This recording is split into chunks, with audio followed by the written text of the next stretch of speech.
సైంధవ లవణం హాస్య కథ. ఈ కథను రచించిన వారు శ్రీ పెనుమాక నాగేశ్వరరావు గారు. ఆవిడకు ఎంత కోపం వస్తే అట్లా మాట్లాడిందో పాపం. అప్పటికి 40 సార్లైనా అనుకుని ఉంటాడు ఈ మాటని భార్యను గురించి కృష్ణమూర్తి. అవును, నిజమే, ప్రభావతికి అంత తొందరగా కోపం రాదు. కొండకుచో వచ్చినా నోటికి వచ్చినట్లు మాట్లాడదు. ఈ విషయం ఆయనకి ఒక్కడికే కాదు, ఆ ఇంట్లో అందరికీ తెలుసు. ఆ మాటకి వస్తే ఆ చుట్టుపక్కల వారికి కూడా తెలుసు. ప్రభావతి ఎప్పుడూ నవ్వు ముఖంలో కళకళ్లాడుతూ కనిపిస్తుంది. లోపల ఒకటి బయటకు ఒకటి మాట్లాడే మనిషి కాదు. ఇరుగు పొరుగులతో సఖ్యతగా ఉంటుంది. అంతేకాదు, వాళ్ళకి మాట సాయం మాత్రమే కాకుండా అవసరం వచ్చినప్పుడు పనిలో కూడా సాయం చేస్తుంటుంది ప్రభావతి. అయినా ఎంత నిగ్రహంలా ఉండేవాళ్ళకైనా ఒక్కొక్కసారి ఆగ్రహం రావడం సహజం. అది అదుపు తప్పడము తప్పు కాదు. ఎంతటి సహనవంతులకైనా అసహనం కలగడం కూడా అసహజమేమీ కాదు. ఆవేశం రావడం అందరికీ మామూలే. అదే జరిగింది ప్రభావతి విషయంలో.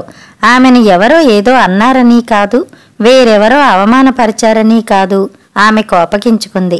ఇంట్లో వాళ్ల కోసం ఎంతో కష్టపడి ఇష్టపడి వంట పని, ఇంటి పని, తరచుగా పిల్లలు పెద్దల ఒంటి పని, నొప్పులకు ఆయింట్మెంట్లు గట్రా రాయటం, కాళ్ళో చేతిలో ఒత్తటం వగైరా కూడా ఓపిగ్గా చేస్తున్నా ఒక్కళ్ళంటే ఒక్కళ్ళైనా ఆమెకు సాయపడకపోగా తాను చేసే ప్రతి పనికి వంకలు పెట్టడం, పైగా విసుక్కోవటం. అదిగో అందుమూలంగా అందరి మీద కోపం వచ్చింది ప్రభావతికి. వాటన్నింటినీ చాలా కాలంగా ఓపిగ్గా సహించింది. మౌనంగానే ఉండిపోయింది. అయినా వాళ్లలో ఏమాత్రం మార్పు రాకపోవడంతో రౌద్ర రూపం దాల్చింది ప్రభావతి. ఓసారి అందరికీ క్లాస్ తీసుకుంటే గాని లాభం లేదనుకుంది. అందుకే అందర్నీ చెడామడా తిట్టేసింది. కసినంతా కక్కేసింది. కస్సుబుస్సు మంది. ప్రభావతి రౌద్ర రూపం చూసి పిల్లలు గాని భర్త కాని నోరు తెరవలేదు. భయపడ్డారో భయం నటించారో తెలీదు కాని మొత్తం మీద వారి మౌనమే వారికి రక్ష అయింది. ఓ పావుగంట సేపు తన మనసులో ఉన్న అక్కసునంతా వెళ్ళగక్కిన ప్రభావతి అలుపు తీర్చుకోవడానికి అన్నట్లు వడివడిగా వంటగదిలోకి వెళ్ళి ఓ గ్లాసుడు మంచినీళ్లు గబగబా తాగేసి మళ్లీ హాల్లోకి వచ్చింది. ప్రభావతి కోపం చల్లారిపోయిందనుకున్న పిల్లలు, భర్త కృష్ణమూర్తి మళ్లీ బేలగా మారిపోయారు. బెదురుచూపులు చూడనారంభించారు. అందరి వంక ఓసారి కోపంగా చూసిన ప్రభావతి, ఈ రోజు నుంచి ఎవరి పనులు వారే చేసుకోండి. వంట మాత్రం చేసి అక్కడ పడేస్తా. ఎవరికి ఆకలైనప్పుడు వాళ్ళు పెట్టుకు తిని ఎవరి ప్లేట్లు వాళ్ళు కడిగి అక్కడ పెట్టండి.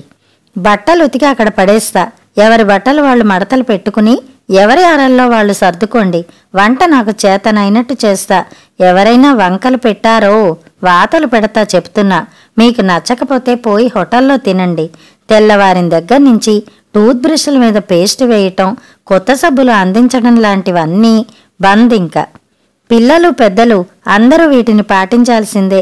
హుకుం జారీ చేసి వాలు కుర్చీలో పడుకుని కళ్ళు మూసుకుంది ప్రభావతి. అందుబాటులో ఉన్న ప్లాస్టిక్ స్టూల్ని విసురుగా కాళ్లతోనే లాక్కుని 2 కాళ్ళు దానిపైన పెట్టుకుని తాను విశ్రాంతి తీసుకోవడమే కాకుండా వాళ్ళకి కూడా కొంత విరామం ఇచ్చింది ప్రభావతి. అందరూ బిక్కముఖాలు వేసుకున్నారు. ఒక్కొక్కరే అక్కడి నుంచి నిశ్శబ్దంగా వెళ్ళిపోసాగారు. పిల్లలిద్దరూ వెళ్ళిపోయాక కృష్ణమూర్తి మెల్లగా భార్య కుర్చీ పక్కగా ఉన్న మరో కుర్చీలో సుఖాసీనుడయ్యాడు. చిన్నగా గొంతు సవరించుకుని తాను అక్కడే ఉన్నానన్న సంకేతాన్ని ఇచ్చాడు. ప్రభావతి కనికరించలేదు, కళ్ళు తెరవలేదు. ప్రభా ప్రభా అనునయంగా పిలిచాడు. ఆమె అనుగ్రహించలేదు. మెల్లగా ఆమె ముంగులను సవరించాడు. కాళ్ల కింద పెట్టుకున్న స్టూలును మరింత దగ్గరకు జరిపాడు. పక్కనే ఉన్న టేబుల్ ఫ్యాన్ స్పీడ్ పెంచాడు.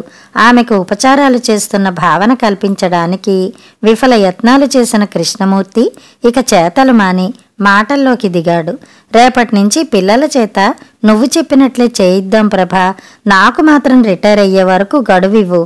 అప్పటిదాకా ఎప్పటిలా నా పనులు నువ్వే చూడు. ఆనక నువ్వు చెప్పినట్టే నా పనులు నేనే చూసుకుంటాను. దీనంగా దయనీయంగా వేడుకున్న చందంగా వాపోయాడు కృష్ణమూర్తి. ఒక్క ఉదుటున కళ్ళు తెరిచి అపర కాళిలా చూసింది. కొంచెం తడబాటు పడిన కృష్ణమూర్తి అంతలోనే సంభాళించుకున్నాడు. లోపలే సముదాయించుకున్నాడు. సర్ది చెప్పుకున్నాడు. సంయమనం చూపాడు. మీ వల్లే పిల్లలు కూడా నన్ను నా పన్ని వంకలు పెట్టడం మొదలుపెట్టారు. అసలు శిక్ష వేయాల్సింది మీకే కసురుకుంది ప్రభావతి. జాలిగా అమాయకంగా ఆమె కళ్ళల్లోకి చూశాడు. ఆమె పెదవుల మీద కాస్తో కూస్తో చిరునవ్వు ఛాయలు కనిపిస్తాయేమోనని ఆశగా చూసి నిరాశపడ్డాడు. అవును గాని ఇప్పుడంటే మా అమ్మ నాన్న చెల్లయ్య వాళ్ళింటికి వెళ్లారు. ఇంకో వారానికో 10 రోజులకో వస్తారు కదా. వాళ్ళు మాలాగానే. అందరికీ ఒకటే రూలు. మీరు పిల్లలు నా పన్ని నా వంటని వంకలు పెడుతుంటే అత్తయ్య గారు గాని మావయ్య గారు గాని ముసిముసిగా నవ్వుకుంటూ తినడం తప్ప ఒక్కసారైనా మిమ్మల్ని మందలించారా? నన్నెప్పుడైనా వెనకేసుకొచ్చారా? వాళ్ళు మీలాగానే వాళ్ళ పని వాళ్ళు చేసుకోవాల్సిందే ఖచ్చితంగా చెప్పేసింది ప్రభావతి. అమ్మ కడుపు చూస్తుంది, పెళ్ళాం జేబు చూస్తుందని ఊరికనే అన్నారా? అయినా నువ్వు నా చేత పనులు చేయిస్తుంటే మా అమ్మ చూస్తూ ఊరుకోగలదా? నా పని కూడా ఆమె చేస్తాన్ని ముందుకొస్తుంది. ఈ వయసులో ఆమె చేత చేయించుకోవాలన్నమాట. అయినా నువ్వు మాత్రం నీ పిల్లల చేత పనులు ఎట్లా చేయించుకుంటావు? నీది కూడా తల్లి ప్రాణమే కదా అని భయంగా భార్య వంక చూశాడు కృష్ణమూర్తి. నేను మీ అమ్మగారంత మంచిదాన్ని కాదులే, వదిలేయండి అంటూ విసురుగా కుర్చీలో నుంచి లేచింది. నిన్నే అని నాలుగు కరుచుకున్నాడు కృష్ణమూర్తి. నన్ను వదిలేస్తారా అంటూ కాలర్ పుచ్చుకుంది మీదకొచ్చిన ప్రభావతి. నన్ను భవదీయ దాసుని మనంబున రాగయుక్తంగా పాడసాగాడు కృష్ణమూర్తి. మామూలుగా అయితే ఆయన అలా రాగం అందుకోగానే ముసిముసిగా నవ్వుకుంటూ గారం చూపే ప్రభావతి భర్త చేతిని విదిలించుకుని దొడ్లో ఆరవేసిన గుడ్డలు తీసుకువచ్చి మంచం మీద పడేసింది. ఇప్పుడు ఈ మోపులో నుంచి నా గుడ్డలు వెతుక్కుని నేనే మడత పెట్టుకుని నా అరలో సర్దుకోవాలి కదూ స్వాగతంలో అనుకుంటూ గుడ్డలు ఉన్న మంచం దగ్గరికి నడిచాడు కృష్ణమూర్తి.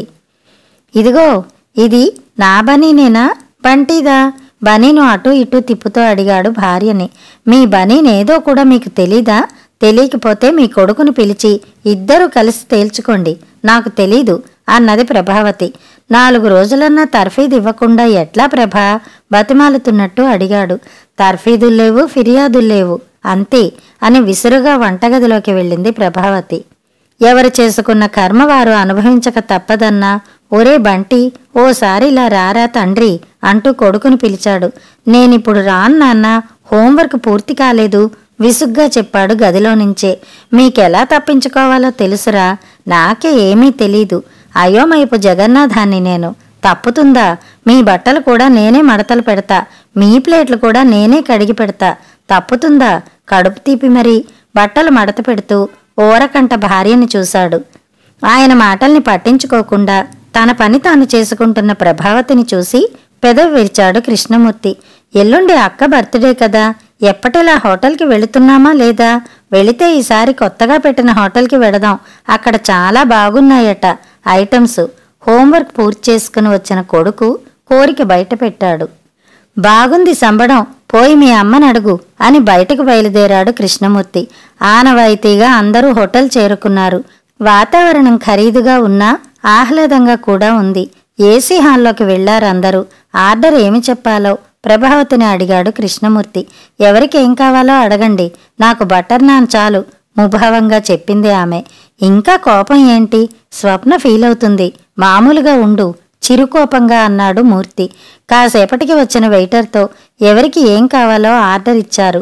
మమ్మీ, చివర్లో అందరం బటర్ స్కాచ్ తెప్పించుకుందామా అడిగింది స్వప్న. నాకేమీ వద్దమ్మా, ఒళ్ళు నొప్పులుగా ఉన్నాయి, మీరు తెప్పించుకోండి అంది ప్రభావతి.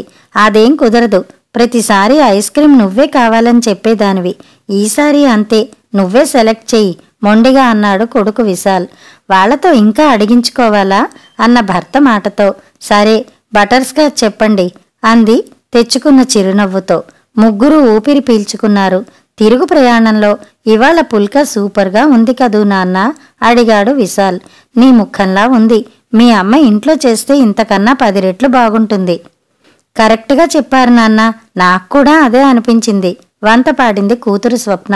కాదు కాని మొన్న బామ్మ తాతయ్య ఊరు వెళ్ళిన రోజు అమ్మ చేసిన వెజిటబుల్ పలావ్ నిజంగా సూపర్ ఉంది, నాకు భలే నచ్చింది అన్నాడు విశాల్. మీ అమ్మ చెయ్యాలనుకుంటే చాలా బాగా చేస్తుందిరా, మనకు తినే యోగం ఉండాలి అంతే. చాలే ఆపండిక, అందర్నీ ఉద్దేశించి అంది ప్రభావతి. అందరూ ఇల్లు చేరారు. రాత్రి పొగడ్తలకి భార్య కాస్తంత మెత్తబడిందనే అనిపించింది కృష్ణమూర్తికి. మర్నాటి నుంచి ఆమె ఏం చేసినా ఒకటే పొగడ్తలు మొదలుపెట్టారు ముగ్గురు.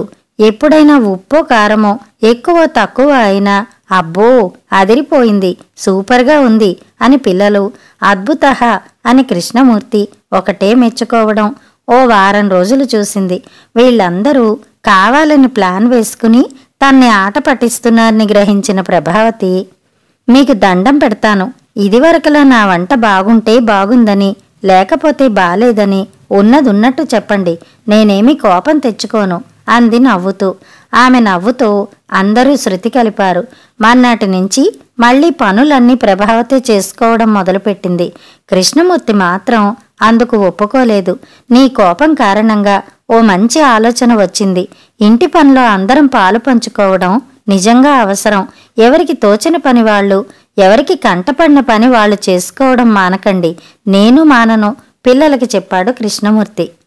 బామ్మ తాతయ్యలకు మాత్రం మినహాయింపు అని అందరవంకా చూశాడు విశాల్. నలుగురు కుడిచేతి బొటనవేలిని పైకెత్తి చూపుకున్నారు, నవ్వుకున్నారు. ప్రభావతి కోపం దూదిపింజలా ఎగిరిపోయింది. డైనింగ్ టేబుల్ దగ్గర కుటుంబ సభ్యులంతా భోజనం చేస్తున్నారు. కూర ఎలా ఉందండి అడిగింది ప్రభావతి. ఇంకా కొంచెం ఉప్పు వేసి ఉంటే నిజంగా సూపర్ ప్రభా. ఉన్నది ఉన్నట్టు చెప్పకపోతే ఆమె ఊరుకోదని తెలుసు కృష్ణమూర్తికి. అందరి ముందు ఆమెను పొగడాలని ఉన్నా కాస్త తగ్గిన ఉప్పు సైంధవుడ్లా అడ్డుపడింది. మనసులో కసిగా సైంధవ లవణం అనుకున్న కృష్ణమూర్తి అదే మాటను పైకి కూడా అనేశాడు. అందరూ ఒక్కసారిగా నవ్వేశారు. సైంధవ లవణం అంటే ఏంటి నాన్న అని అడిగింది స్వప్న. సింధు నది పరివాహక ప్రాంతంలో దొరుకుతుంది కాబట్టి దీనిని సైంధవ లవణం అన్నారు. ఇంగ్లీషులో హిమాలయన్ రాక్ సాల్ట్ అంటారు. దీని గనులు హిమాలయాల్లో ఉంటాయి. చాలా కాలం నుంచి ఉన్నది, స్వచ్ఛమైనది, కాలుష్యం సోకనిది. ఇది ఇంట్లో గాలిని కూడా శుద్ధి చేస్తుంది. మన శరీరానికి కావలసిన పోషక విలువలు కాల్షియం, కాపర్, ఐరన్, పొటాషియం ఇంకా అనేకం దీనిలో పుష్కలంగా ఉంటాయి. ఇంకా చాలే మీ క్లాసు, బెడ్రూంలోకి వెళ్ళి చెప్పుకోండి మీ కూతురికి, నేను వంటగది సర్దుకోవాలి అని పనిలో నిమగ్నమైంది ప్రభావతి. ఆమె శాంత స్వరూపం చూసి హాయిగా ఊపిరి పీల్చుకున్నారు కృష్ణమూర్తి పిల్లలు. కథ సమాప్తం.